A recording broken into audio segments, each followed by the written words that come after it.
Hello and welcome back to Bicycle Legs and another edition of Anniversary Albums. Today we're going to be looking at albums that are having a significant anniversary in the month of January 2024. New year, new lot of anniversary albums. And we've got some really good ones this month. Let's look at our very first one. It's having its 45th anniversary in the month of January. It was originally released on the 5th of January in 1979. And that is Armed Forces by Elvis Costello and the Attractions. Some people would have had that as the front cover. It's the back cover of mine. It's the elephants on the front cover. This is a great album. It comes after, this year's Model, which, is probably my favorite Elvis Costello album. This one's right up there.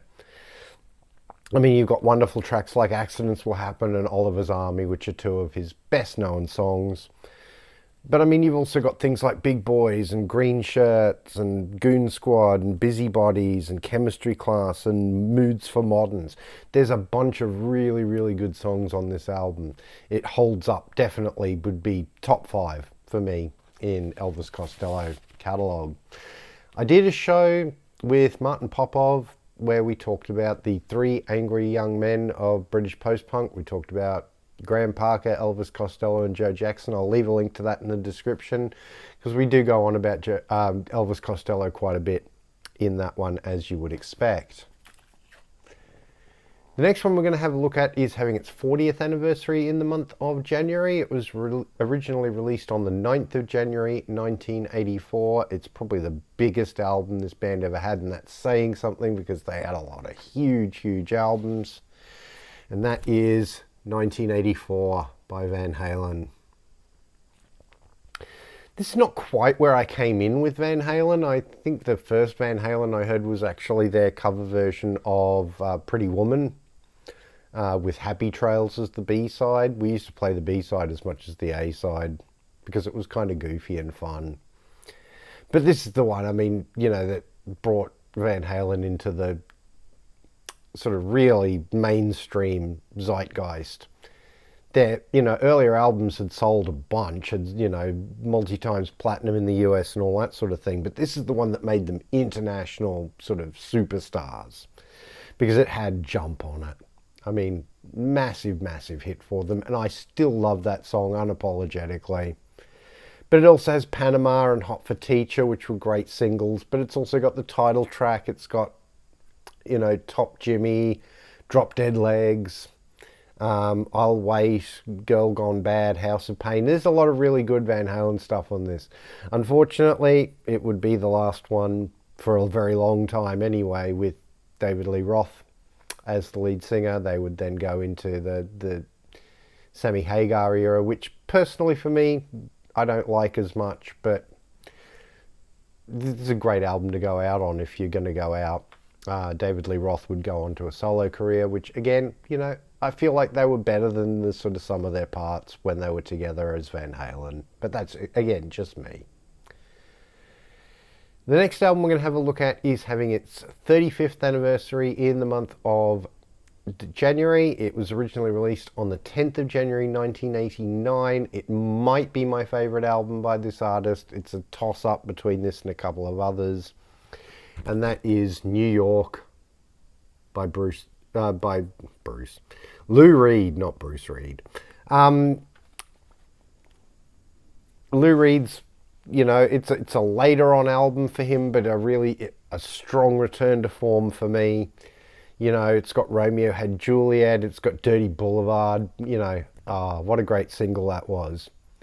But it's also got Halloween Parade, Sick of You, Busload of Faith, There's No Time, Last Great American Whale, Straw Man, Christmas in February, Good Evening Mr. Waldheim. There's 14 songs on this album. It's nearly an hour long, which, back then on vinyl, was really hard to do. But it still sounds good. It doesn't sound like the grooves are all crammed together. It's definitely well worth checking out if you're really only familiar with sort of the 70s Lou Reed or Velvet Underground or that sort of thing. This is an album that's well worth checking out. It's basically just 2 guitars, bass and drums. It's wonderful stuff. It really, really is. And Lou Reed's at his best, sort of songwriting and all that sort of thing. Love this album to death. The next album we're going to have a look at is having its 55th anniversary in the month of January. It was originally released in the US on the 12th of January 1969. It didn't get released in the UK until a couple of months later. And it is a legendary debut album. It is, of course, Led Zeppelin, self-titled. I personally think Led Zeppelin would go on to bigger and better things after this, but there's no denying, the sort of earth-shattering effect that this album had when it came out. It really kind of changed the game as far as heavy rock was concerned. You've got Good Times, Bad Times, you've got Babe, I'm Gonna Leave You, You Shook Me. I love Dazed and Confused. It's one of my favourite Led Zeppelin tracks.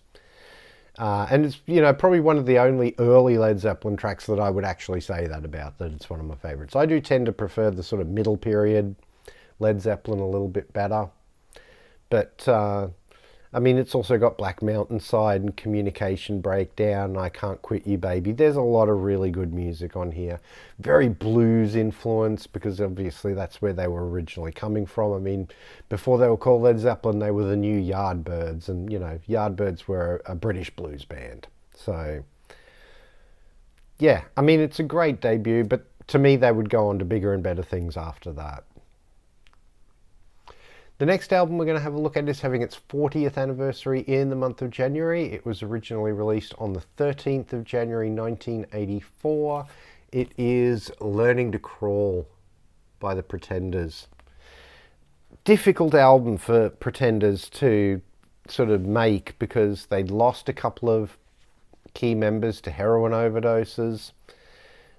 The band kind of had to be reassembled from the ground up. But Chrissie Hynde is in great form on this album. It starts off with two just absolutely classic Pretenders songs, great singles with Middle of the Road and Back on the Chain Gang, showing two different sides of the Pretenders too, because, Middle of the Road's a real rockin' song, Back on the Chain Gang's a more mid-tempo, bit poppier. They always had those sort of two sides to them, this band. But you've also got Time the Avenger and Watching the Clothes and Show Me. You've got Thumbelina, Thin Blue, The Thin Line Between Love and Hate, I Hurt You. You've got 2,000 Miles, which is one of my favourite Christmas songs of all time. Absolutely beautiful song. Wonderful album. Great comeback for them after the sort of twin tragedies that they had suffered. It took them a while to get this album together, but it was well worth the wait. I remember when it came out, and it was a wonderful album then, and it's still a wonderful album now. The next album we're going to have a look at is also having its 55th anniversary in the month of January. It is one of 3 albums that they released in 1969. It was originally released on the 15th of January 1969, and that is Bayou Country by Creedence Clearwater Revival. The huge hit off this was Proud Mary. But it's also got Born on the Bayou, which is one of their wonderful, sort of most dirty, swampy songs. Absolutely love it. You've got Bootleg, you've got Graveyard Train. They've got a great cover version of Good Golly Miss Molly. You've got Penthouse Pauper, and you've got the wonderful Keep on Choogling. It's a great album start to finish. I have done a Creedence Clearwater Revival Studio Albums Ranked. I will leave a link to that in the description. Please do check that out if you haven't already. It's a great Creedence album. And as I say, they would crank out 3 albums in 1969, which is just, in today, sort of, waiting 3, 4, 5 years for an album is just kind of mind-boggling, isn't it? The next album we're going to have a look at is having its 50th anniversary in the month of January. It was originally released on the 17th of January 1974. It's a bit of an overlooked album in this artist's catalogue, I think, anyway. And that is Planet Waves by Bob Dylan.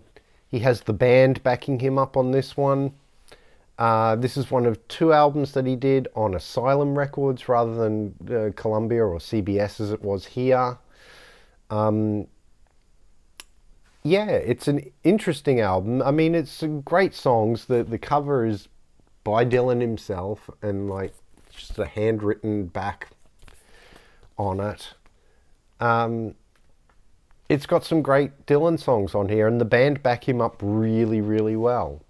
I mean, you've got On a Night Like This, you've got Going, Going, Gone, you've got Something There Is About You, you've got Forever Young, 2 versions of that, one on side 1, one on side 2. You've got Wedding Song, you've got Never Say Goodbye, Dirge. It's a really good Dylan album, and I don't think it gets sort of mentioned enough in his catalogue, because I think it's, you know, one of his better albums of the 70s. I really do. The next album we're going to have a look at was released on exactly the same day as Planet Waves, 17th of January 1974, so it's also celebrating its 50th anniversary in the month of January. It was released on the same label as Planet Waves, Asylum Records, and that is Court and Spark by Joni Mitchell. Wonderful Joni Mitchell album, one of her most successful albums. Also the album where she starts to head to in that jazzy direction that she would go in sort of throughout the later part of the 70s. You know, you've got a lot of really famous people backing her up on here, like Robbie Robertson, like David Crosby and Graham Nash. You even got a cameo appearance by Cheech and Chong on one of the tracks, which is rather interesting. It's a great album.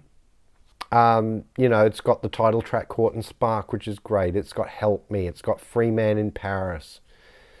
Trouble Child. What a great song that is. Raised on Robbery. Just Like This Train. Car on a Hill. There's so many great Joni Mitchell songs. I don't own enough Joni Mitchell in my collection, but I'm so glad that I own this one because it really is a highlight of her career. The next album we're going to have a look at is having its 45th anniversary in the month of January. It was originally released on the 19th of January 1979, and that is Sleep Dirt by Frank Zappa. It's this is one of those 3 albums that he kind of contractually had to put out before he could go on to his next record label. It's really hard to read the tracks listing on the back of the cover, so I have to get the record out to look at the labels. But this is an album that's partly instrumental, partly vocal.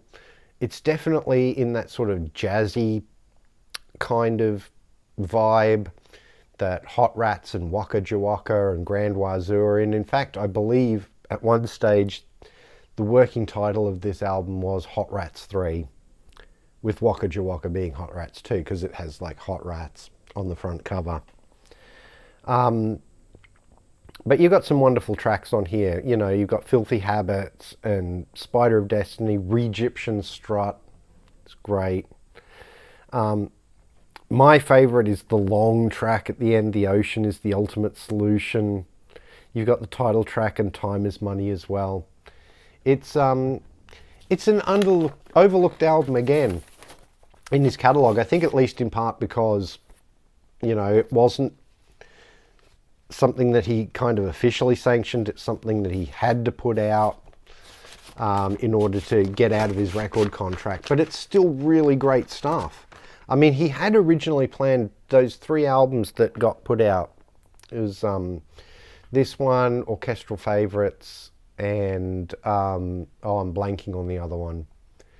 But they were originally meant to be a triple album that he wanted to put out, but the record company said no. And so they put it out as 3 separate records instead. So it was still stuff that Frank really, really wanted to put out.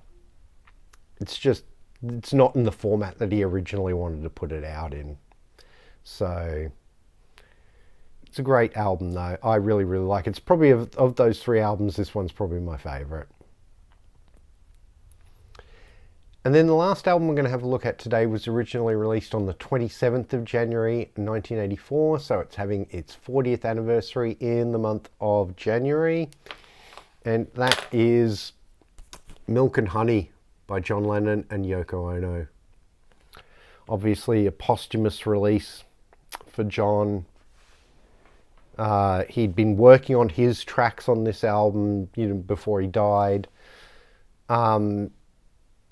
Whereas Yoko's tracks were recorded a little more contemporaneously. I think they were recorded in 1983, or at least some of them were. Some of them were from the sort of 1980 sessions as well. But I mean, I remember when the single from this album came out, which is Nobody Told Me. Love, love, love that song. Absolutely beautiful song. I mean, it's a lot of fun. That's the thing I love about it. It's a less serious song from John. And musically, it's just really interesting, and I love the, feel of it and all that sort of thing. But you've also got I'm Stepping Out, I Don't Want to Face It, Borrowed Time, Forgive Me, My Little Flower Princess, the absolutely achingly gorgeous Grow Old With Me. Those are John's songs, but Yoko's songs are not to be overlooked on this album. I think there's some really good stuff. You've got Sleepless Night, you've got Don't Be Scared, Oh Sanity, which is kind of a John Lennon-y title, I think, for a Yoko song. You've got Your Hands, and then you've got her sort of response to Grow Old With Me, which is You're the One. I think she was really growing as a pop artist. In the 70s, she'd done a lot of really avant-garde stuff, which I actually quite like. I know a lot of people like to, poop on Yoko Ono and all that sort of thing, and I think that's just kind of boorish. I think she has a lot to offer musically. But here she's definitely, as she was on Double Fantasy, she's definitely getting into a more pop-oriented sort of sound, and it works for her. I think this is a great album for the John tracks and the Yoko tracks. So there you have it, everybody. That's my anniversary albums for the month of January 2024. Please let me know in the comments which of these you like, maybe even which ones you don't care for so much. And please let me know what are your choices for anniversary albums for January 2024. Remember, when I talk about a significant anniversary, I'm talking about an anniversary that ends in a 5 or a 0, as you will have seen with the selections that I chose. Please keep that in mind when you're giving me suggestions, but I love it when you guys give me suggestions, because sometimes there were things that were on my bigger list, and sometimes they're things that I completely overlooked. So please do let me know in the comments. Please do like, share, and subscribe. It really does help the channel out. If you're new to the channel, please go and have a look at some of my other videos. Everything's playlisted, so if you want to see any of my other anniversary album shows, there's a playlist for those. If you want to see some of my studio albums ranked shows, there's a playlist for those. If you want to see my appearances on other people's channels, there's also a playlist for those. If you want to follow me on social media, I'm at bicyclelegs on Instagram and Twitter, and I also have a dedicated bicyclelegs Facebook page. Please come and give those all a follow. Links are in the description. Join in the conversation. I'd really, really love to have you there. Thank you very much for watching, and I'll see you in the next one.